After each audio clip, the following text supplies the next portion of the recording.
Start by parking your 2019-2022 Toyota Corolla on a level surface and turning off the engine. Open the hood and locate the air filter housing. It's a black plastic box on the driver's side near the front grille. Release the two side clips and front clamp securing the air filter box cover. You may need a flathead screwdriver, but often they're snap-on. Lift the cover and pull out the old, dirty filter.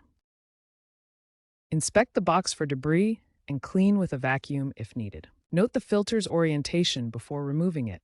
Most have airflow arrows printed on them. Insert the new air filter into the housing, ensuring it's oriented correctly with the airflow arrows pointing in the right direction. Make sure it seats fully within the box. Close the air filter box cover and secure all clips and clamps firmly. Start the engine briefly to check for air leaks.